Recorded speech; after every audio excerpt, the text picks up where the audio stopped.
So, my daughter asked me for a fidget spinner the other night. What are you going to do? Well, if you're me, you're going to overthink the heck out of it. So I looked around and found a box of used skate bearings. These ought to work out well, and there's a bunch of them, so I can make a few different types of spinners. Sure, I could find something online, download and print it out, but what fun would that be?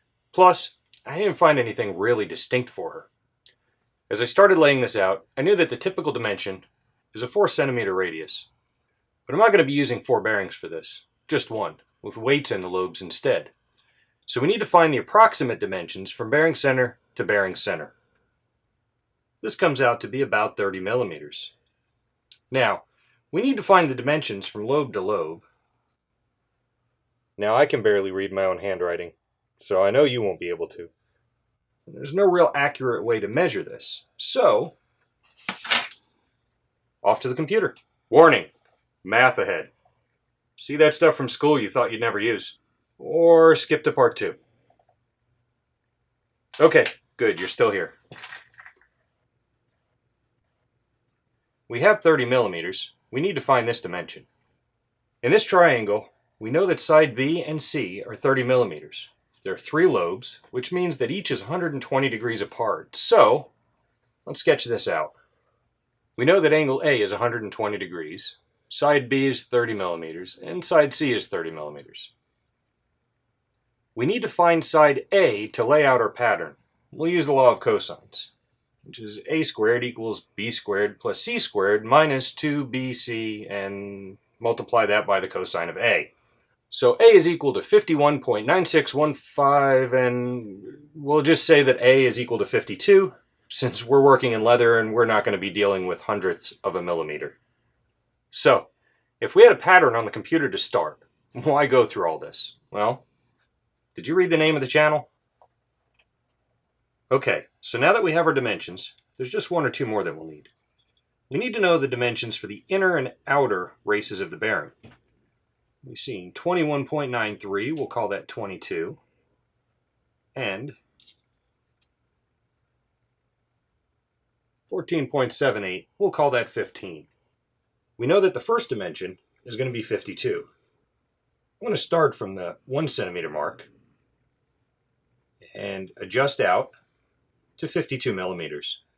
And the reason I'm doing this is because if you start at the very end of a ruler, no matter how precise it was when you bought it, it very well may not be at this point. So you always want to start in on another number.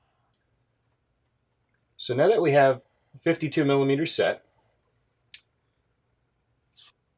I'm just going to pick a spot and call that the first corner. Now, we'll draw an arc here, and then another at approximately where the second corner of the triangle will be.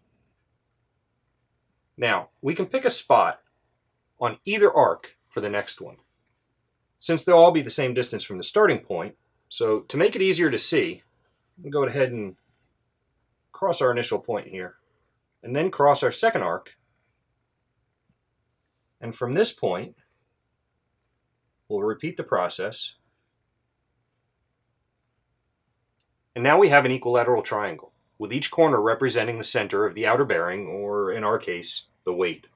So to make this a little bit easier to see, let's go ahead and connect these corners. Remember I said that we would need to find a pleasing radius? Well, if the bearing is 22 millimeters, we want to give it a bit of space around, so let's try a 30 millimeter diameter circle, which happens to be the center to center dimension. So the radius would be half. So let's set our compass to 15 millimeters and draw a circle at each corner of the triangle. Now that we have these, we also need to find the center of the triangle, since we drew it from the corner. The easiest way to do this is to find the midpoint of each side and connect through to the opposite corner. You can find the midpoint of any line this way. Just set the compass larger than half the length, and we'll use 52 millimeters since we already have that handy. But any dimension larger than half would work. It's not a precise measurement. So from this corner, we'll draw an arc out here, and we're going to have to repeat this, so we'll draw one over here as well. Now we'll draw an arc crossing this from each of the other corners. Now you'll notice that we already have arcs on the other side from drawing our triangle. These are at the same dimension, Now, all we need to do is connect these with a ruler. Now that we know the center, let's go ahead and draw in our bearing, which was 22 millimeters, the radius of which is going to be 11 millimeters. Now, the one thing left is to connect the outer lobes from here to here. Since we're doing this in leather, we need to leave enough for a stitch line. Without a stitch line, the 15 millimeter radius would look about right, but it's a little too close because this is about the distance we want to stitch from the edge of the bearing. Now what I'm going to do is set the compass for 52 millimeters again. And what this will do, when drawn from the center, is give us a point intersecting each of these lines that we can then draw a nice arc. If we place our point on that intersection and adjust this in until it touches each of the lobes, and we draw an arc this way, you'll see that it gives a nice graceful curve and plenty of room for a stitch line. Now we have a drawing we can make our pattern from.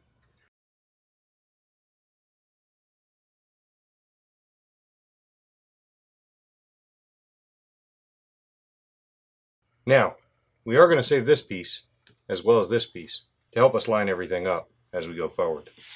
We also want to be sure to make a nice distinct mark to transfer our center to the leather. We don't need to transfer the 3 lobes because the weights will be centered in each of those lobes as we stitch this together.